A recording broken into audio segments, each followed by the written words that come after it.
Gracias. Buenas tardes.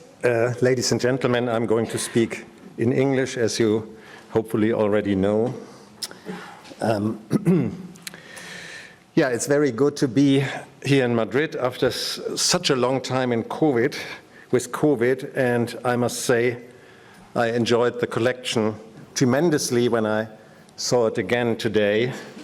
And the Madrid collection is, of course, not only famous for Velázquez, Rubens, Tintoretto, or Goya, but also for early Netherlandish paintings, and some of the works which we can see here are really works of the first order. And it's very appropriate in a way that I can speak here on this problem of Robert Campin, or the master of Flémalle, and Rogier van der Weyden, because it was, on the one hand side, a number of works here in the Prado that were brought together and discussed for the oeuvre of this master, or rather masters, on the one hand side, and on the other hand side, some curators from Berlin museums were most important and deeply involved in the discussion of this artistic personality and even the creation of the artistic personality. So the name Robert Campin, which is the title of this lecture, is a very well-known one, but it only became well-known in the 20th century and was not well-known, never, before. And actually, what will be the issue, the topic of my talk, is that with Robert Campin, the master of Flémalle, an artistic personality was created by modern artistry. First, it was created as a kind of artistic personality, an artificial artistic personality, and then this constructed artist was identified with a historical person, Robert Campin, and from this concept, or this union between a reconstructed oeuvre and a historical person, a whole chapter of art history was written. And it is, of course, highly problematic, as you will see. So in this lecture, I would at first give a sketch of how this artistic personality came into being and how it came to be identified with Robert Campin of Tournai. And then in the second part, I would like to look at some of the works in question and see if they are really and can really be the products of one single person.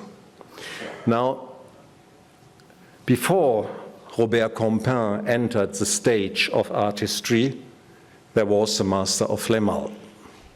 And the master of Flémalle was created in the year 1898, so approximately 120 years ago, by a Berlin scholar, Hugo von Tschudi, whom you can see here.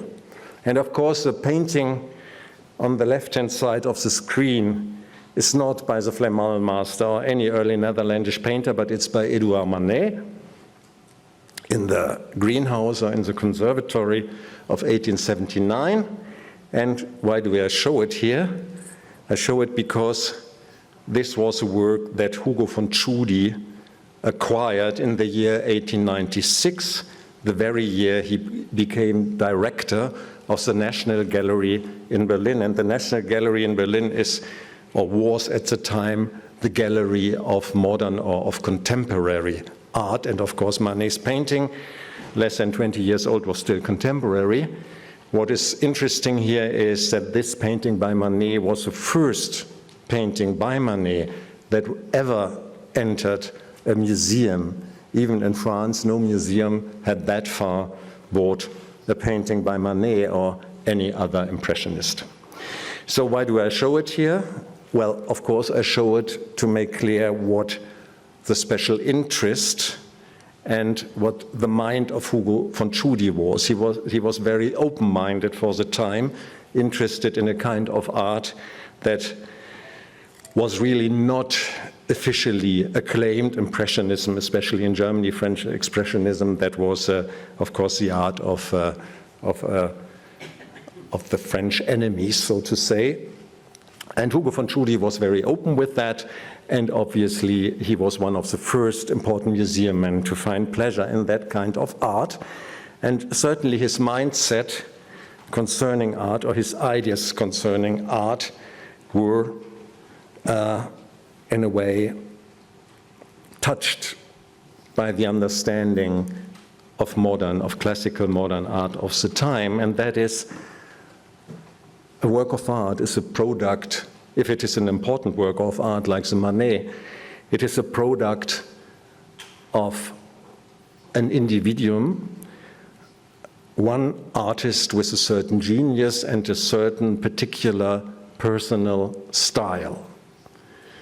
And that style is the most important factor in an artist, so to say, and that was certainly the case with Manet. And now Hugo von Tschudi, at the very same time, it's really interesting, you would hardly find, for example, today a director of, let's say, Tate Modern or a similar, or Rainer Sophia, assemble the oeuvre of a 15th century painter. That was, in the 19th century, these scholars were universalist. It was easier then, but nevertheless, it's most remarkable. And I think this view, this point of view of Tschudi from modern art is very important for what he did. So he assembled about 12 works.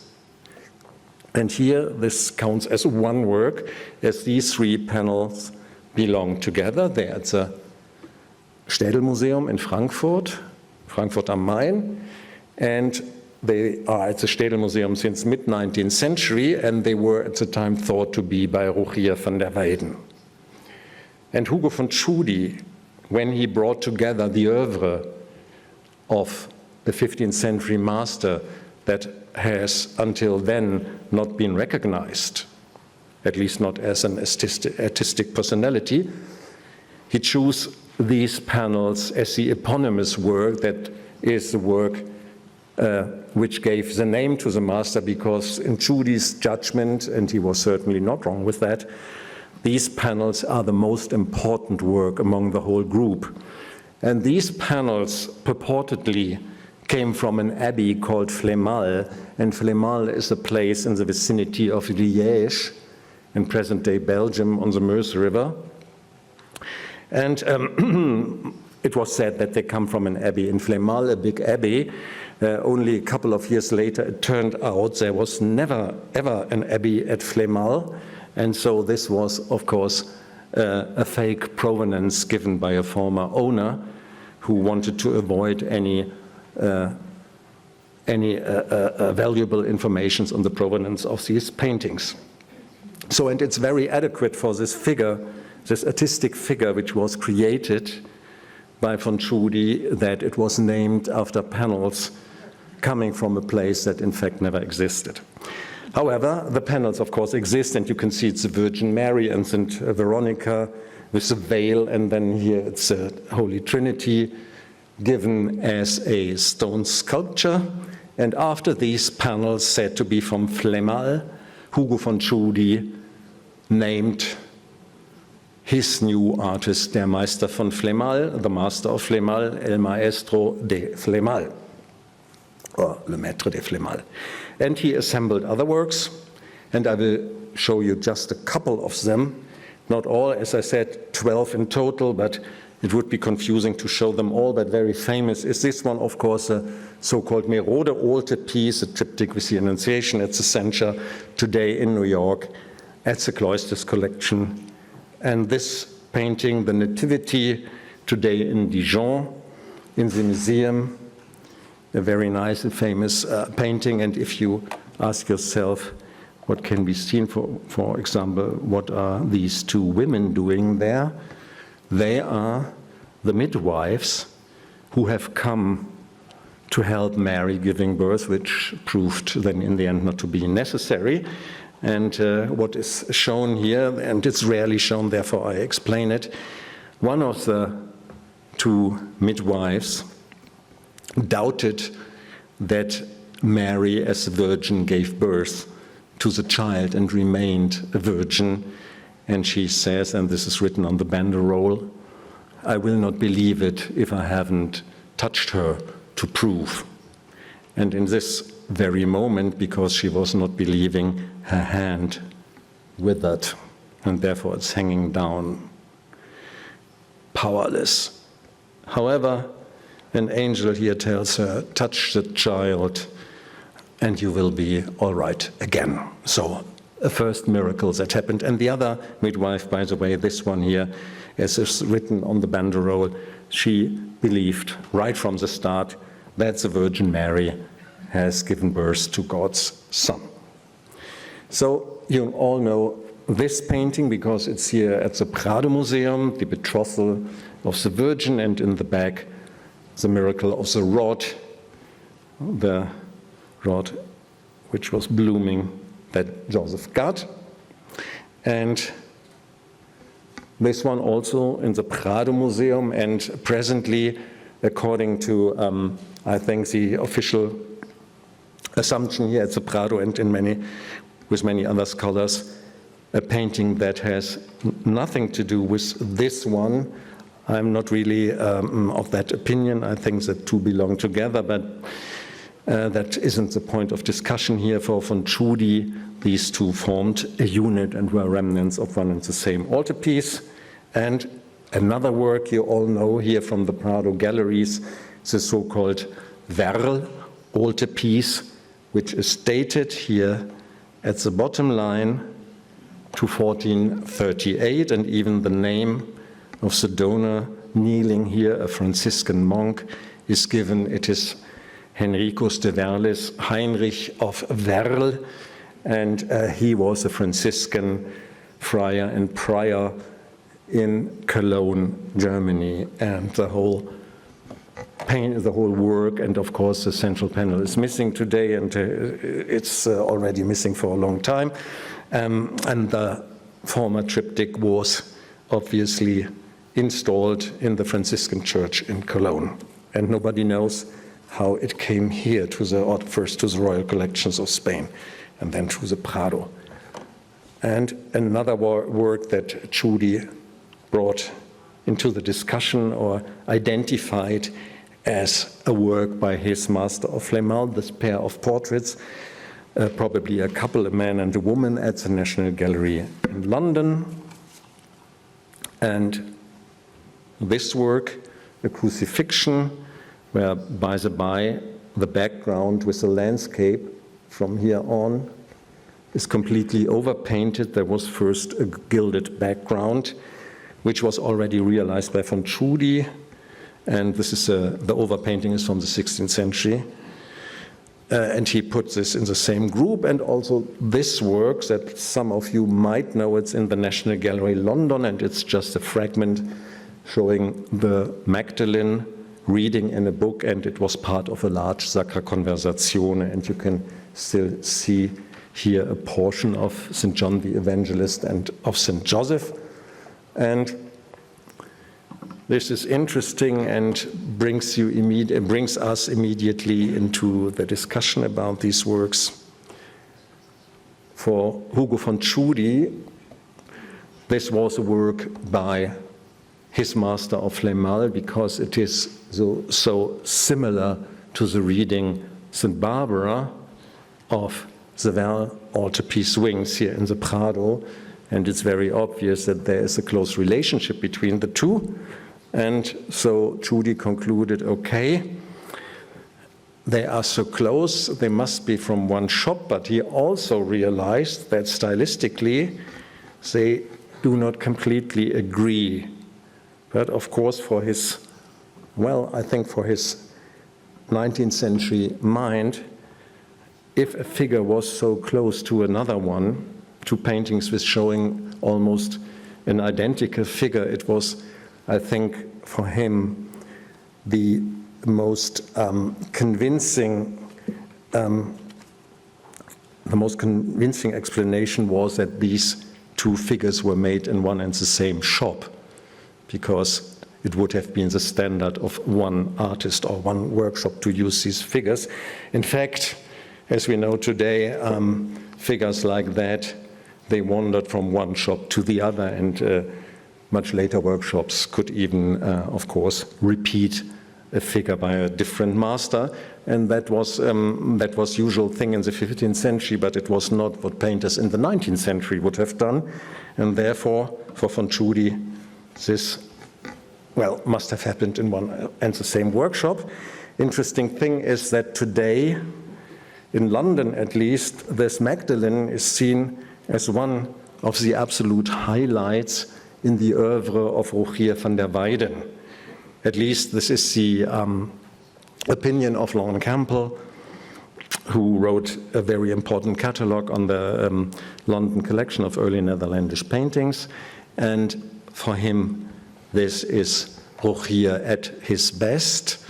I'm not so sure if this is the case. However, it is certainly a work from the Rogier van der Weyden group.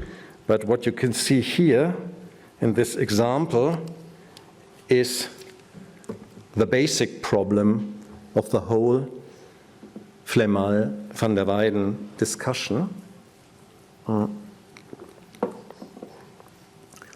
As I said, Hugo von Tschudi created this artist, the master of Flémalle, by assembling 12 works, which were until then, at least most of them were separated or not attributed to a certain painter, just called Netherlandish or so.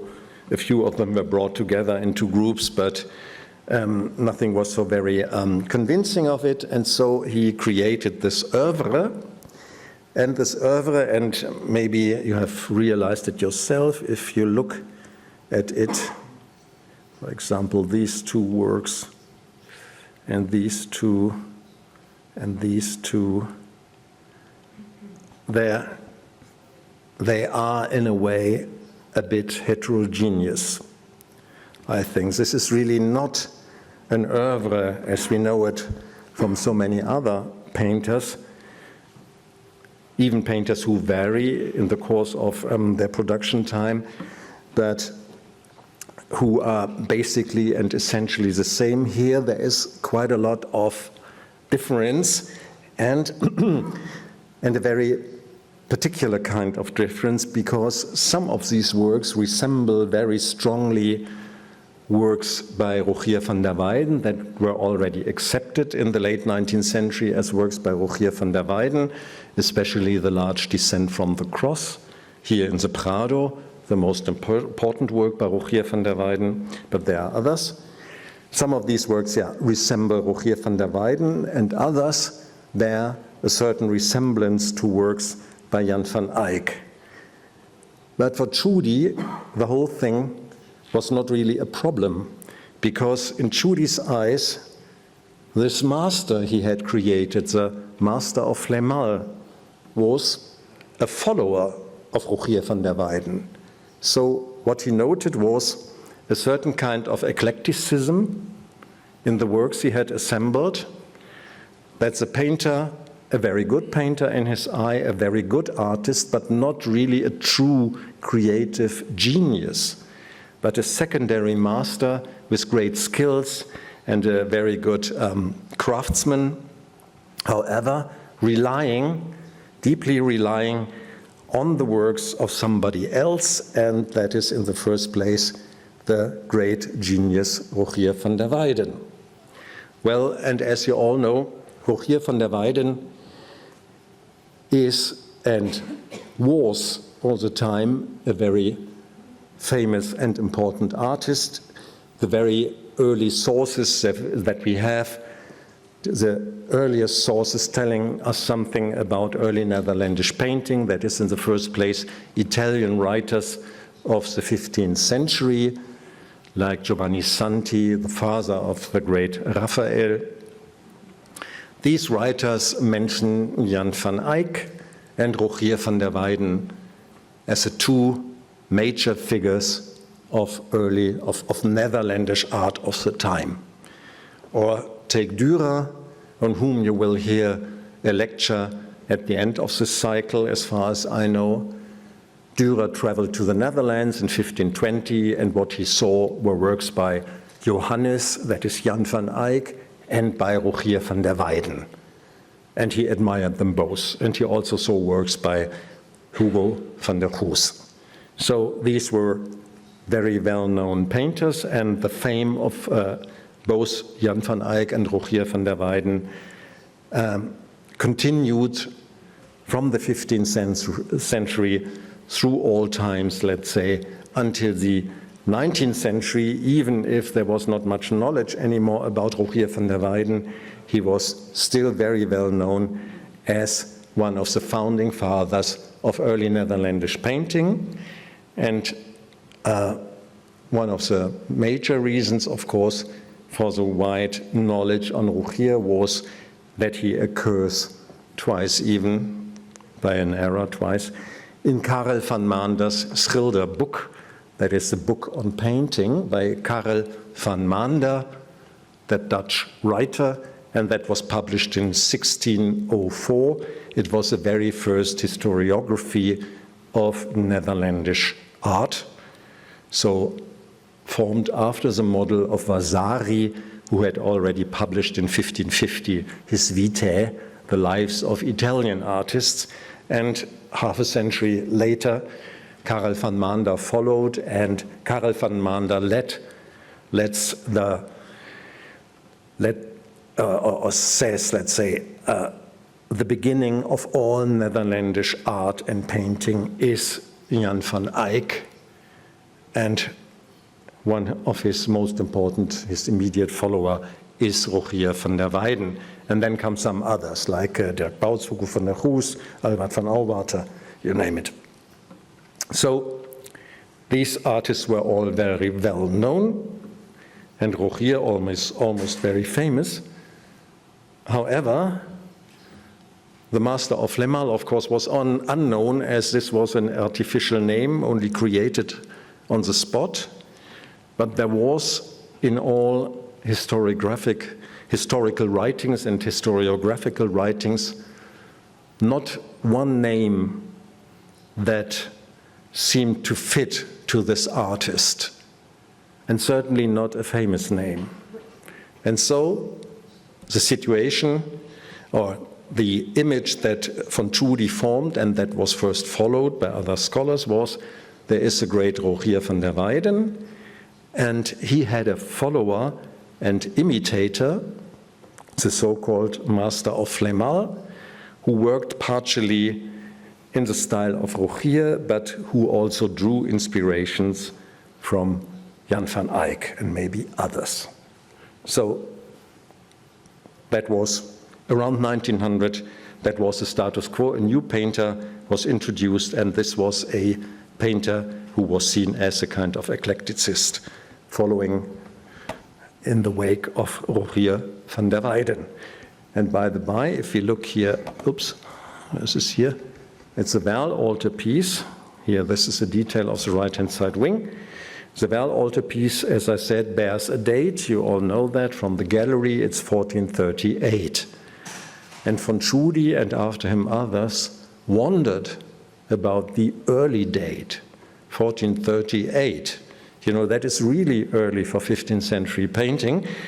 You must think of the earliest dated work in all Flemish painting that is preserved. That is a Ghent altarpiece by the brothers van Eyck, and that was finished according to its inscription in May 1432. And there are other paintings by Jan van Eyck dated to the 1430s, like the famous Arnolfini portrait in London dated to 34, or the Pale Madonna the Madonna of Canonicus van der Pale in Bruges, dated 1436, and so on. And this painting, dated 38, was very close to these productions by Jan van Eyck, and Jan van Eyck was still alive, by the by, in the year 1438, for he would only die in 38, yeah, because he would only die in 41. So for Tschudi and others, this was really astonishingly early for such a secondary artist.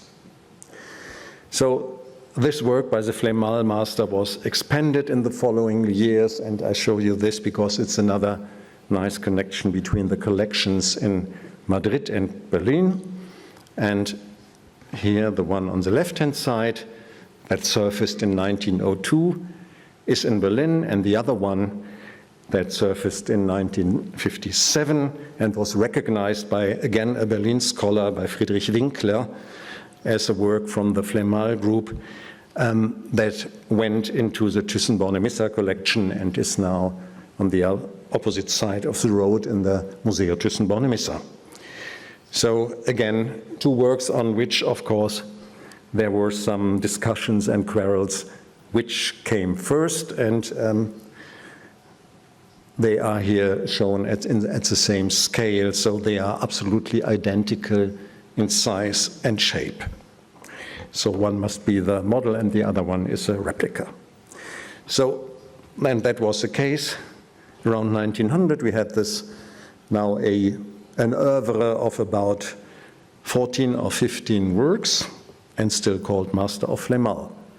And very close to that group, Master of Flemalle, were two panels, or rather 4 panels in the end, belonging to one and the same altarpiece. And again, what I can show you here is a panel on the left-hand side that is in the Thyssen-Bornemisza Museum here in Madrid, and the other one is at the Gemäldegalerie in Berlin.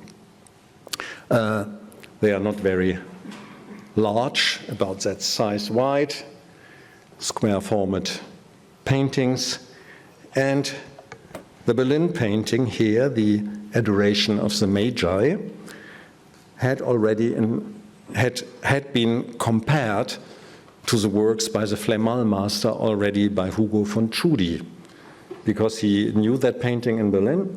And he said, well, there is a minor painting by a much less gifted artist, a rather coarse painter, and that painter seems to be a pupil or a follower of the Flemalle master. Accordingly, he dated this painting to around 1460.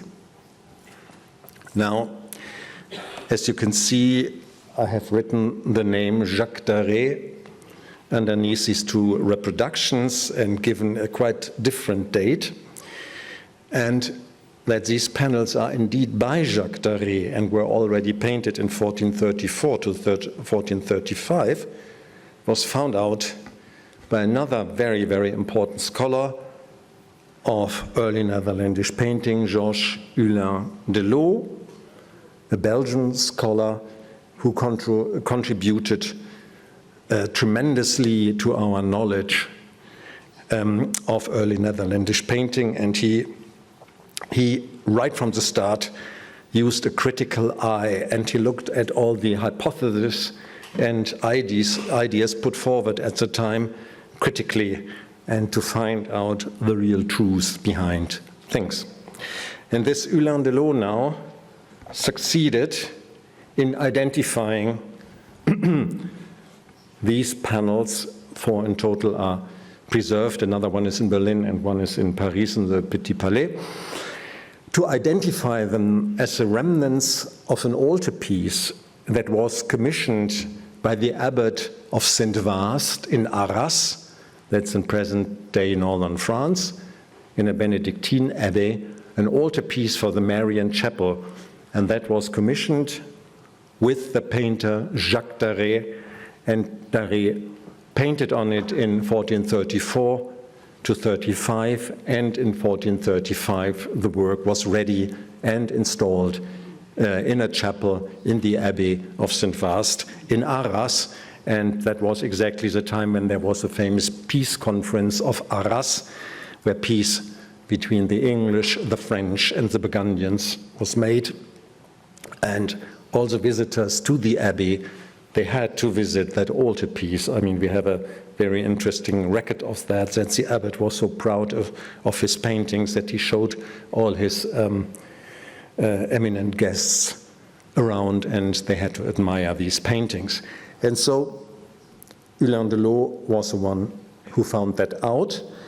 And as it happens, this work by Jacques Daret is the best documented of all early Netherlandish paintings because we have a minute account on all the steps taken to accomplish the retable, the altarpiece to which they belonged. So there can be absolutely no doubt about its author and its date, and we know a lot about Jacques Daret, who became later a very sought-after painter.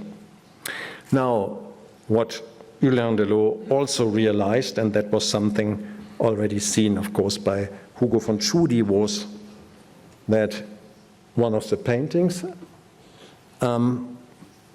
here, oh, this is strange, here they are of the same size. In fact, the one on the right-hand side is much smaller. No, it doesn't matter. What he found out is that this documented painting by Daret, this and another one, shows a very striking resemblance to one of the works from the master of Flémalle groups, namely the Nativity in Dijon. And I mean, I think it is very clear to all of you, just if you look at it, you see the dilapidated stable, very similar here, and these groups of hovering angels above, and the two midwives again, and the way Mary's cloak is spread on the floor, and the naked child lying on the bare earth. That is very similar. And also I like to point out another tiny detail. If you look here at the background, I hope you can see that.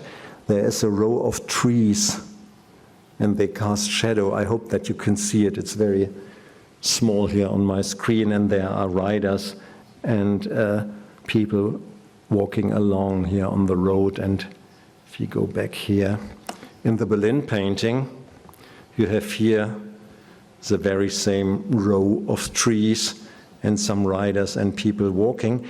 And I hope you can see that these trees, they cast shadows. And all the other trees here in the painting do not cast shadows. Just this row of tree casts shadows. Oops. And because it was taken from this very painting, here are the trees with shadows, and therefore Daret's trees also cast shadow. And here you see again the Daret tree painted without the direct model, and again without any shadow. So it is perfectly clear that this painting by Daret is indeed dependent from this one, from the Flémalle group, and it is likewise absolutely clear that this is much inferior in terms of artistic quality. It really is a kind of, well, it's not a copy, but it's a kind of variant, but a little bit awkward in comparison. So, what Hulin de Laux now concluded was most important for the whole research, and that is, we know that Jacques Daret had worked for a long time, more than 15 years at least, in the workshop of a certain Robert Campin in Tournai. And Robert Campin was an important painter in Tournai, important at least from an economical point of view. And here you have some facts. This Robert Campin, who was born around 1375 and lived until 1444 or 45, And he lived and worked in Tournai as a master painter and is mentioned for the first time as master of the art of painting in 1406. And what we know, he had 4 collaborators at a time, and one is Jacques Daret, and Jacques Daret, is already documented in Campin's workshop in 1418, very early, so he must have been around 15 or so at the time. However, Jacques Daret is suddenly called, much later in 1427, called an apprentice of Robert Campin. And at the same time, another really famous person was in Campin's workshop, and that is Rogier van der Weyden. He too was about 25 years younger than Robert Campin, and he likewise became a so-called apprentice in Campin's shop in 1427, a bit earlier than Daret. And then there was another person of whom we know nothing else except that Reckitt Willemé, who became an apprentice in May 1427, and a certain 4th person, Aquin de Blondin. Again, we do not know anything about him except for that he became a so-called apprentice to Campin in March of 1426. So what Hulin Delot concluded was, all right, we have the oeuvre of the so-called master of Flémalle. The oeuvre of the master of Flémalle resembles the works of Rogier van der Weyden. We also have a documented work by Jacques Daret, which is deeply dependent on one of the works from the so-called Flémalle group. And thus his conclusion was almost unavoidable. The master of Flémalle must be, according to Hulin Delot, of course, the teacher of both Daret and Rogier, the man, the master, with whom Jacques Daret stayed until 1432, and that is only 2 years before he painted the Arras altarpiece that is preserved. So, and Rogier van der Weyden, okay, we know quite a lot about him and his works, and as they resemble the master of Flémalle works, the master of Flémalle was identified with Robert Campin. And about Robert Campin, we know a lot, but unfortunately not what we want to know, because, well, we know when he was born approximately and when he died, and that he was already in 1406, so at the age of about 30, a maître, a master, maestro, in Tournai. So that is very normal. At the age of 30, of course, he had his own workshop. And we know about 40 commissions that he received from the city of Tournai and from private persons between 1406 and 1441. So over a long time, long period of over 30 years. However, nearly all these commissions were for the polychromy of statues, for painting banners and flags, or for gilding inscriptions, etc. There is not a single document referring to the painting of a panel painting, the execution of a panel painting. Well, that does, of course, not mean that Campin never did this, in no way, but we must say all these documents that we have on Campin are absolutely mute and do tell us nothing about his artistic personality. He was very well off, he owned several houses, and he had this assistance, but obviously, but if he was really a great genius of art, we do simply not know. We know for certain that he was involved in the city's politics in the 1420s, when there was a kind of revolt going on. The patricians of the city were chased off, and all this obviously served Tournai bad, so it became a kind of a backwater for a long time, and it faced a severe economical decline after the events.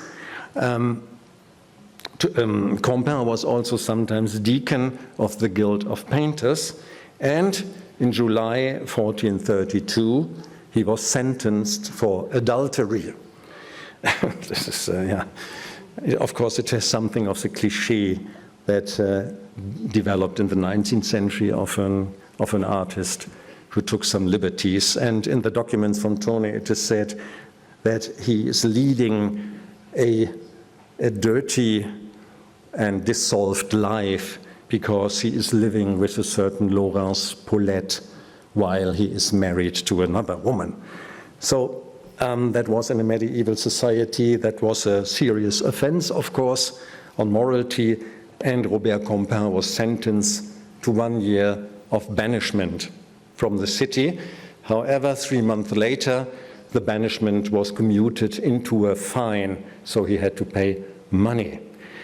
What is interesting, of course, in July 1432, he was sentenced, and if we look at his so-called apprentices, they all left, or at least 3 of them left his workshop in 32, and both Rogier van der Weyden and Willemey became masters in August 1432, that is immediately after Campin had been sentenced for adultery, and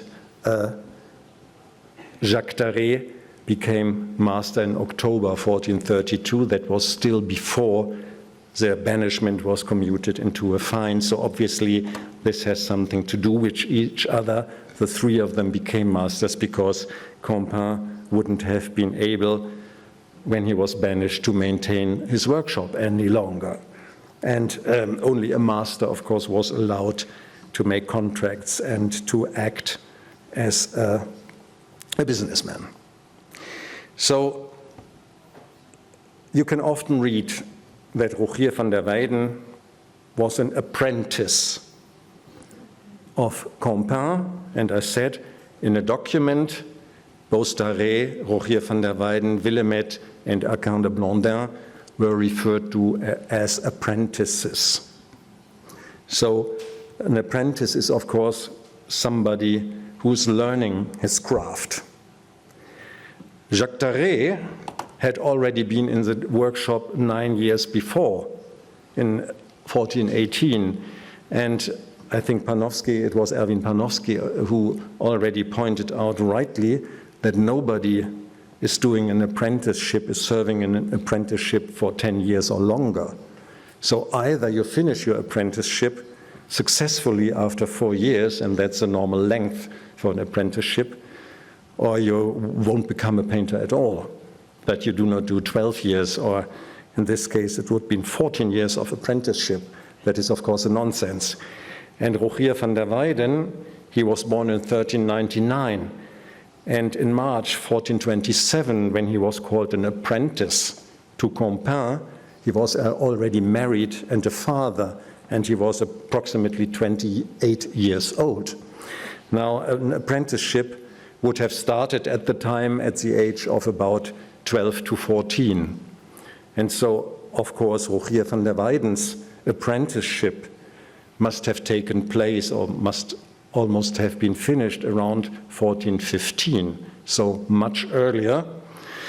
And about Willemette and Arcan de Blondin, we do not know anything, but as the apprenticeship started at a very close date, we may assume that to all these 4 people, the same applied, that they were not apprentices in the strict sense of the word. That is, they were not learning their craft, but rather they were assistants, and the wrong term apprentice might come from the fact that all these documents referring to these people are not preserved in the original from 1432 or so, but only in a later transcription from around 1480 or later. And it might be that this is a fault of the, let's say, redaction, that something was written wrong. But one thing is clear, Rogier van der Weyden, and he is the most interesting person in this context, Rogier van der Weyden was definitely not an apprentice between 28 and 32 of his age, but he must have been a compagnon or assistant to Campin. Yeah, now this Robert Campin. It was widely accepted what Hulin de Lot suggested, that Robert Campin is the Flemalle master. However, there were some intrinsic problems in the construction of the Flemalle master's oeuvre that came to light a little bit later, and one who put his finger to the sore spot was the most important connoisseur of early Netherlandish painting, I think up to this day, and that was Max Jacob Friedlander, a curator and director of the Berlin museums, and he assembled, some of you might know that, a huge corpus called Early Netherlandish Painting, and trying to bring together all the oeuvres, all early Netherlandish paintings between around 1400 and the late 16th century. He stops with Peter Bröchel. So, and this Max Friedlander, who was always doubtful against the master of Flemalle, and who always doubted, even in former times, the identification of the Flemalle master with Robert Campin, he wrote an article, a very short article, which was nevertheless important, in 1931.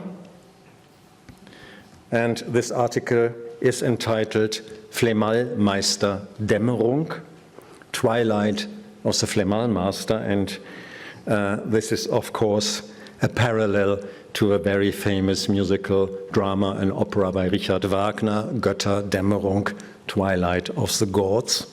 And now here it's Twilight of the Flemalle Master.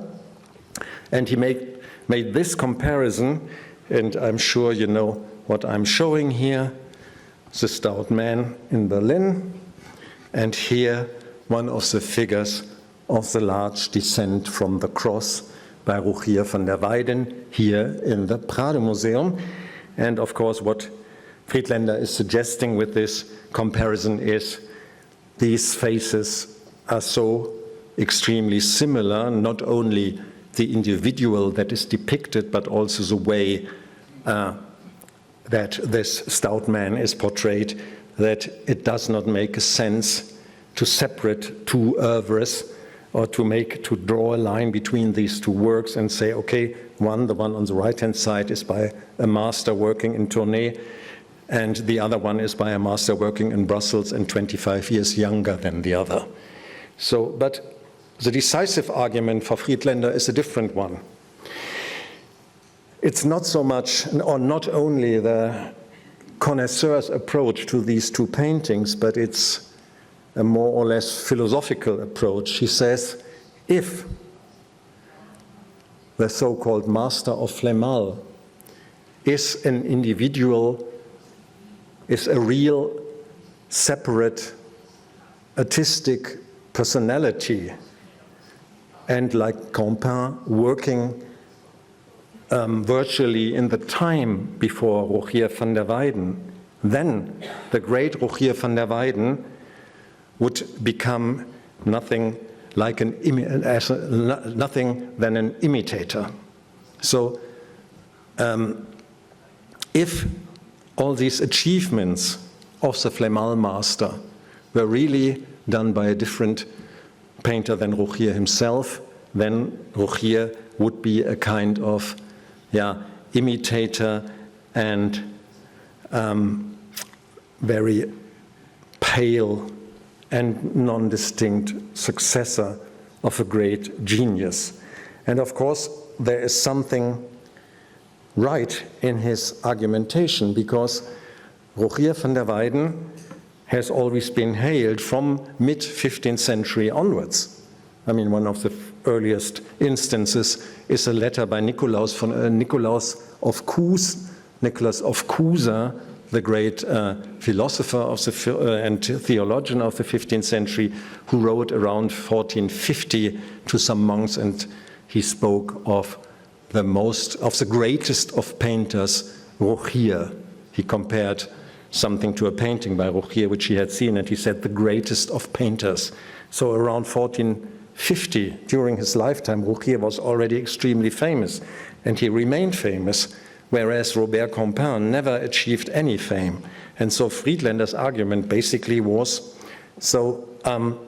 it is impossible that the great genius Rogier was in fact not a genius, but only an imitator. And that this rather unknown personality, Robert Campin, is instead the great genius. And so what Friedlander concluded at the time was that the whole of the Flemalle master's oeuvre was not done by Robert Campin, but is instead, or represents the early work that Rogier van der Weyden did between 1425 and 1440. So, more or less before he painted the large Descent from the Cross, which you can see here at the Prado. And of course, this idea is also highly problematic, and it must lead to a new, very strange development, and it did. And that started with the book by Moimir Frinta, published in 1966, and it was programmatically entitled The Genius of Robert Campin. So this is always, this PowerPoint is distorting the images a bit. So here the Veronica of the Flemalle panel, she should only be that high. Sorry, I do not know how to change that. Okay, actually her size is exactly the height, the side height of Rogier's panel. So she is much too large here. Sorry for that. So what happened then in 1966? What happened to Rogier and the Flemalle master and Robert Campin? Well, Frinta drew a very peculiar conclusion from former observations and in a way from what Friedlander has said. He indeed said the great genius is not Rogier van der Weyden. Rogier is indeed secondary. The great genius is, in fact, Robert Campin. And consequently, the large Descent from the Cross here in the Prado is not by Rogier, it's by Robert Campin. Oh yes. And well, you can go each and every day to the Prado Museum, which is a fantastic privilege, I must say. And if you go there, you can, well, understand some of the observations that Frinta did. He said, for example, this figure, the Mary Magdalene, is rather flat, her face, and also the head of St. John the Evangelist. It's flat compared, for example, to the head of Joseph of Arimathea or the Virgin's head. And so what he suggested is, okay, the painting was commissioned with Robert Campin, and Robert Campin started to paint it, and of course he did the design, and he did not completely finish it. So here the figure of St. John and the Magdalene, they were not finished really, and the feet of Nicodemus, Frinta didn't like his feet because, well, it's a little bit strange because this is Nicodemus' right feet and this is the left feet, so he's twisting his legs. And this is something that Frinta didn't like because a genius like Robert Campin would not twist the legs of a figure. So this was Rogier, of course. And the Magdalene, the flat Magdalene, was also Rogier. But basically, this work, according to Frinta, was Rogier was Robert Campin. A very strange development. At that time, of course, it was no longer possible to do what Friedlander had done and what is, in a way, more historically logical, that is, to attribute the Flemalle oeuvre to Rogier instead of attributing major works by Rogier to the Flemalle master. That was no longer possible because some other works had turned up and had been attributed to the Flemalle master, or rather Robert Campin.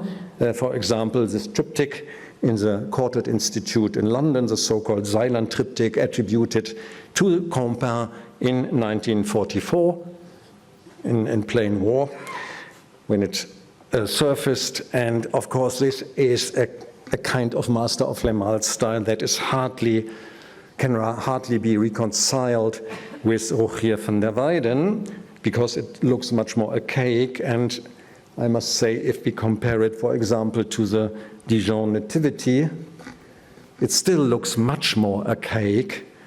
And so it's, even though the garments are spread on the floor in a very similar way, the tonality, it's hard to see in this projection, of course. This is much more grayish and opaque, and all the translucent enamel-like quality of this painting is absolutely absent here. And all the shadows are blackish, whereas here they are translucent. So there are many, many differences. And of course, here in this painting, you have the feeling that the light has been switched on and that the light is shining on the objects, for example, on the hairs of the Virgin, whereas here there is nothing like that. This is all very indistinct in terms of its materiality. And if we look at the landscape, well, I think it's no need to explain that there is a big, big difference. So this work, as a work by the master of Flemalle, was also compared, of course, to the Miro triptych. Again, it's not really the same. And I think if one would show them side by side once, which will hardly happen, they would turn out to be rather different. However, the Miro triptych, the Annunciation and its Censure, has a kind of twin. And this you can see here. So this is a painting in Brussels in the museum with a gold ground instead of a blue sky. And this is the central panel of the Miro triptych. And as you can see, they are extremely close, but not in each and every detail. And of course, the pose of the Virgin and the moment of the Annunciation has been changed. So here, the Virgin in the Miro triptych, the Virgin is obviously surprised or has not even remarked that the angel is here.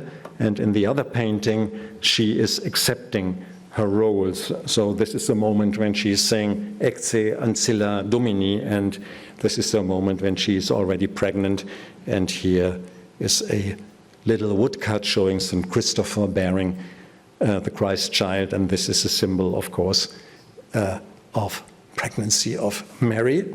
So slightly different moment, otherwise much the same composition, and here each and every fold is identical, but definitely not one and the same artist. They are extremely different in terms of execution. However, the panel in Brussels comes close, in my eyes, very close to this so-called Zeiland triptych. And if we compare the faces, this is the Annunciation in Brussels, and this is the Annunciation of the Miro triptych. You can easily see that they do not have much in common. I mean, look at this thin, shiny, golden hair, and then you have here these big tresses that could have been carved out of wood, for example. But if you compare it, I'm sorry, this is not a very good image. Good images are not available of this work. But I hope that you can see it, that the way these faces are modeled and this special hairstyle, this rather compact hair, is rather similar in these two works. And in my eyes, it could even be by the same artist, who knows. And again, if we look at the Virgin Mary from the Nativity in Dijon, which I've shown before, again, we remark a certain similarity, a limited similarity of facial types, but a completely different execution. So it's not so easy to reconcile this work with the others. And in the case, so I will jump this a little bit, because here I cannot come to any conclusion. I must say they are similar, but I do not know. So this is one group of works here, all these works that have been assembled under the name of Flémalle Campin. Likewise, however, they differ from other works in the Campin group or Flémalle group. And in the case of these two annunciations, one thing is most remarkable, and that has been found out by a group of Dutch scholars in 1992 only. That is namely this painting, much less famous than the Miraut altarpiece and looking much more archaic and less refined, is definitely the model for this one. This became clear from the underdrawing. Some of the changes that you see here were only introduced in the course of execution, and when this was underdrawn, it resembled in some aspects stronger to this painting. So indeed, this it comes first, and this is the variant, not really copy. So it's not so easy what to make of it. Huh? So the work of the great genius here is following another work which was always called by a pupil of the great genius, the work of a pupil of the great genius. So this is, again, very complicated, but we will leave that for a moment and turn to the other half of the Flémalle oeuvre, and that is the part or the portion of the Flémalle oeuvre that was the reason for Friedlander to attribute it to Rogier van der Weyden, and among them is this crucifixion in Berlin.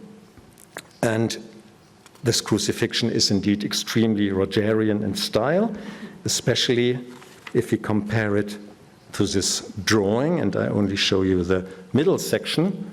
What we can see here, of course, is that there are extremely similar figures, and they have been varied in a very particular way. That is, all the people that turn inward here turn outward here, and the people that are turned towards us are turned away from us in the drawing. And you can see it here. So St. John is turned away from us in the painting and turned towards us in the drawing.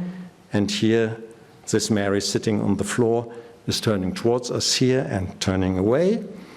And again here, this Oriental woman with the turban is turned towards us, and here she is turned away. And accordingly, it also makes sense that the loincloth is floating to the left-hand side in the painting and to the right-hand side in the drawing, and the Virgin Mary in this very exaggerated pose, which is extremely rare in painting of the time, is embracing the cross here, and is in the act of embracing, obviously, is throwing her arms upward in the other painting, in the drawing, sorry. So these are variations on more or less the same figures, and I think that that kind of variation is only conceivable within one and the same workshop.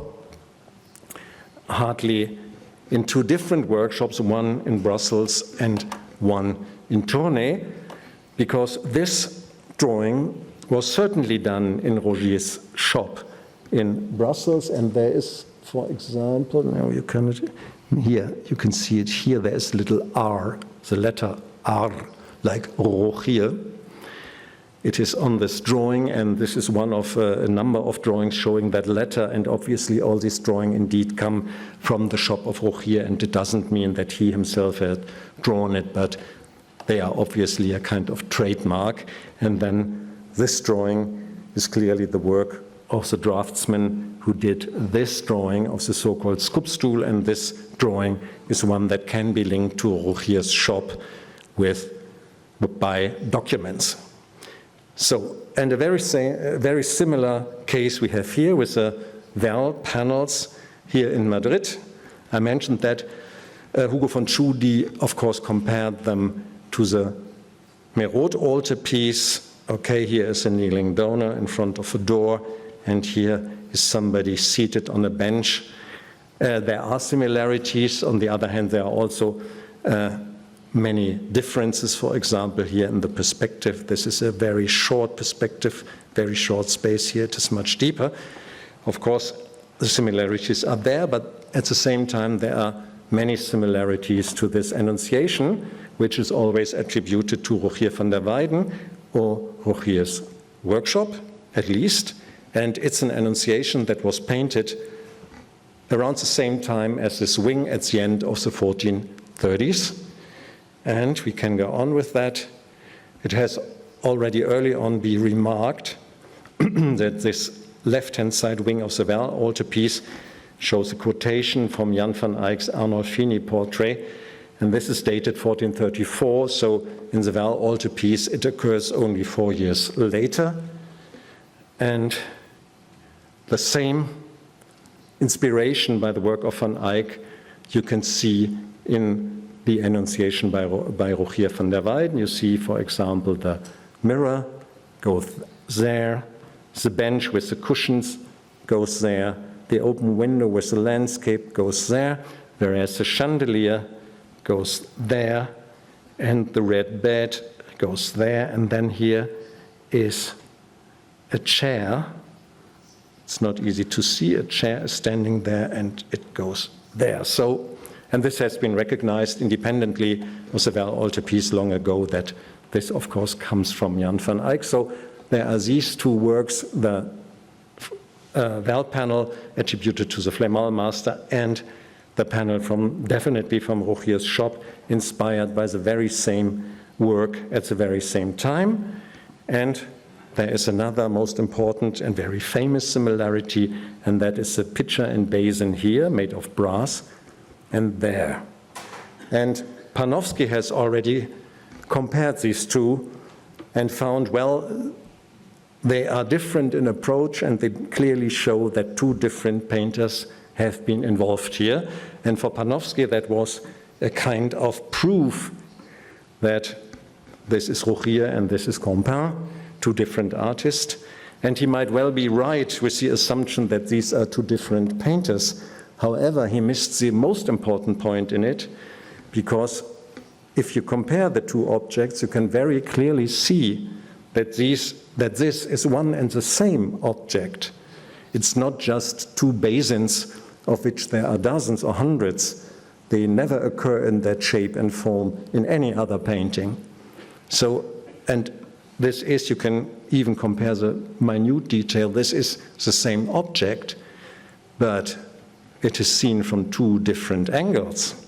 Very clearly, here you see the snouts from the front, the openings, here the holes, and here it's seen much from the side. So as if two different artists had drawn these objects sitting at different angles towards the thing, the basin. And again, this is, in my eyes, a very clear indication that these two objects, this object, the two drawings, the two representations of the same object must have been made in one and the same workshop.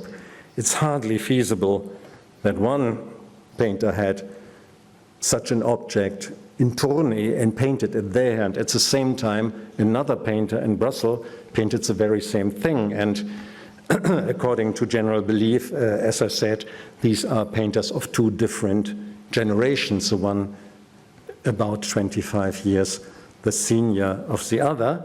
And the same applies to the left-hand side wing of the Well altarpiece. And I'd like to draw your attention towards the landscape. You can see a landscape here, and here there are two images, two paintings generally attributed to Rogier. The Visitation in Leipzig and St. Catherine in Vienna, both works probably from the 1440s. And now if we compare the landscape and the way, for example, trees, etc. were painted, this is a Werl altarpiece, this is the Visitation in Leipzig, and this is Vienna, St. Catherine, and look at these snowy mountains and everything, and a little horseman on a white horse here and there. So this is almost the same, I would say. Now, come back to the master of Flémalle and Rogier van der Weyden and the suggestion by Friedlander, namely that this painter, the great genius, was also responsible for Rogier van der Weyden's large descent from the cross. And I must say, in this case, I'm rather adamant. And I think if you look at historical sources, there can be absolutely no doubt that this work is by Rogier van der Weyden. And Rogier van der Weyden became famous exactly for this work.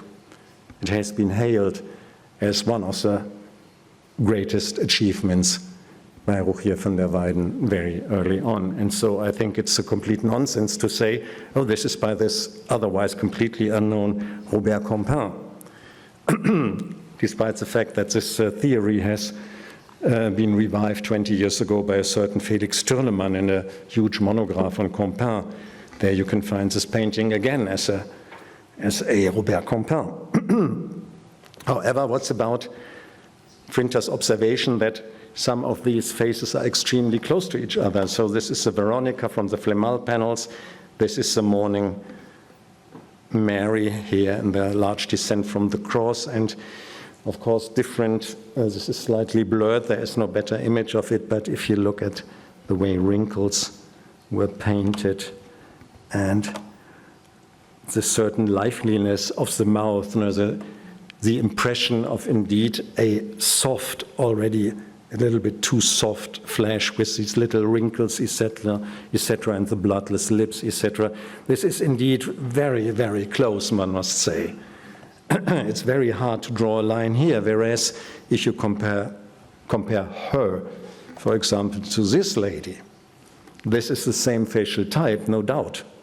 However, it's not so good to see in the reproduction, but well, if you go upstairs, you will find that she's much smaller, one must admit, but nevertheless, this is the same type of face, but it's a completely different painterly approach. And if you continue, here again is Veronica, and this is the head of Nicodemus from the large descent from the cross.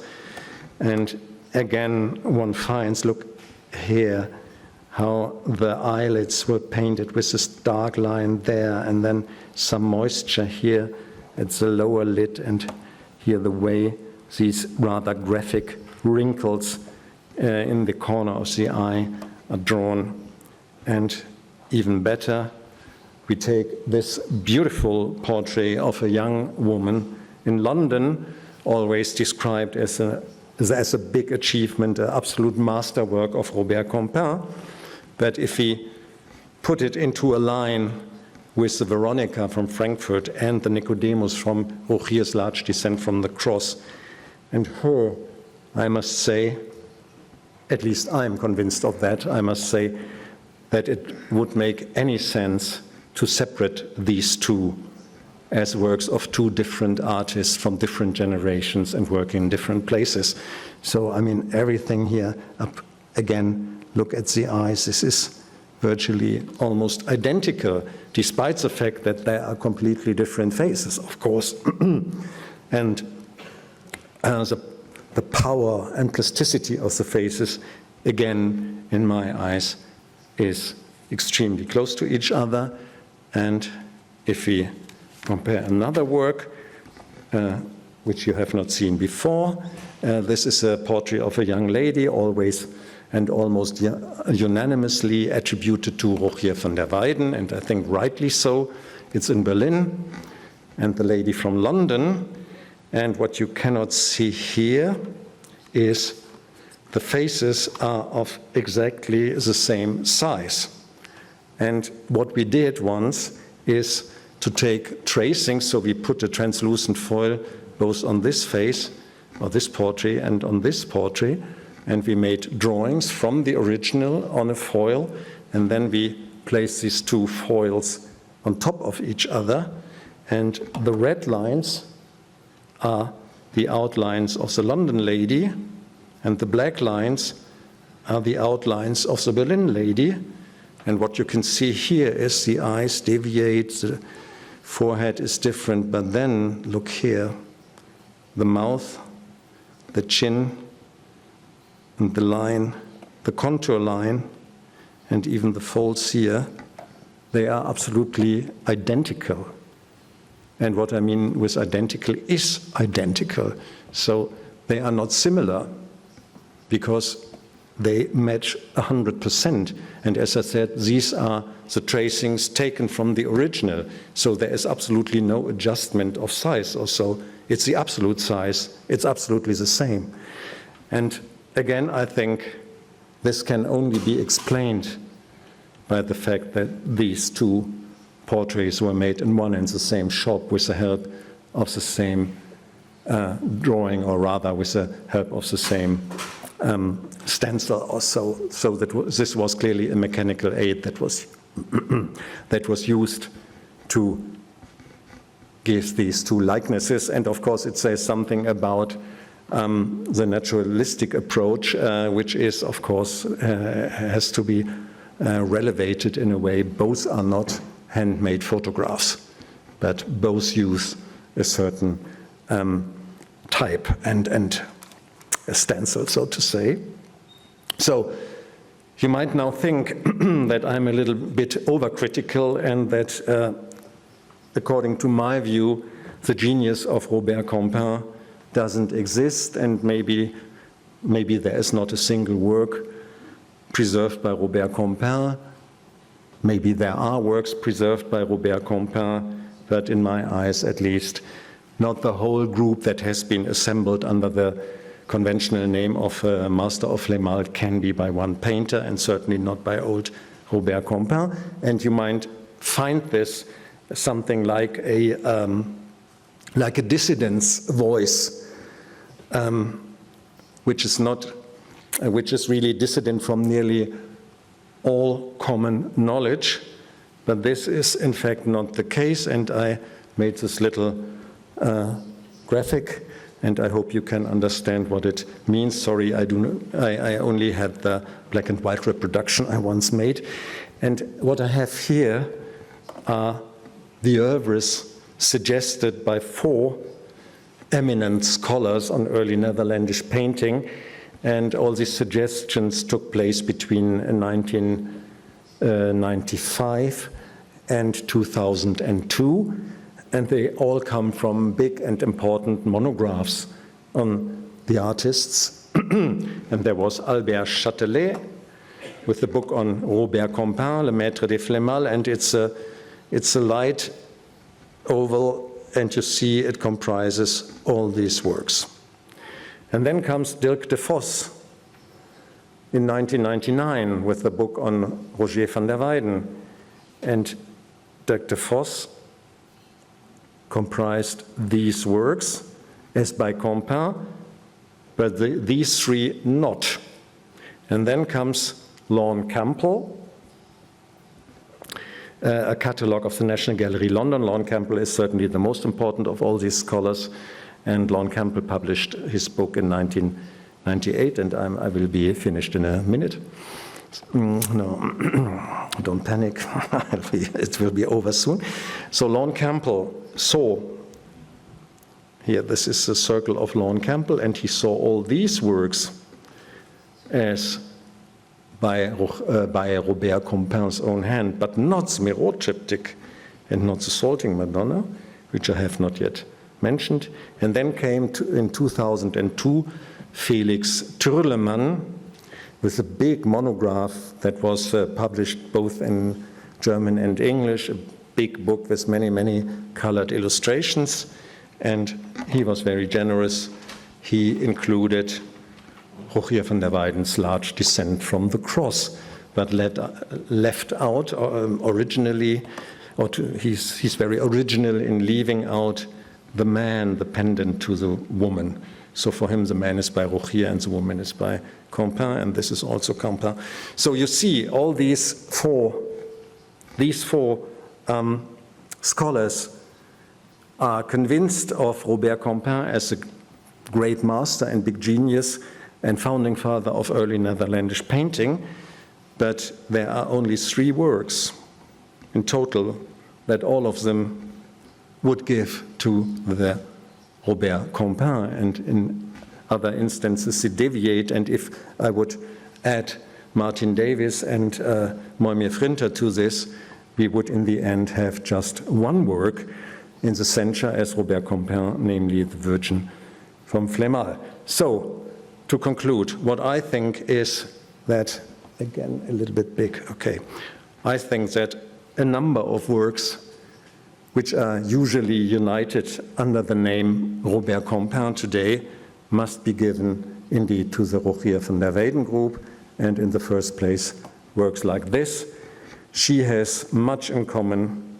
She's almost identical in style, I would say, with the large descent from the cross, but she has much less in common, very little in common, actually, with a work like this, and this is, of course, a detail of your Prado's betrothal of the Virgin. This is one group, and then there is, here's the betrothal complete. There is another group, including the more archaic-looking works, and maybe Robert Campin was responsible here, I do not know. They look more archaic, however, we do not know if they really were made earlier or much earlier. This is unknown. None of the works except the Real altarpiece is dated. So this would be one group which is still, there is still research necessary. And then, in my eyes, there is the other group which comprises these works, and all of them are, in my eyes, extremely close to Rogier van der Weyden and must have been made in his shop, where he had already in the 1430s a substantial number of assistants. Thank you very much.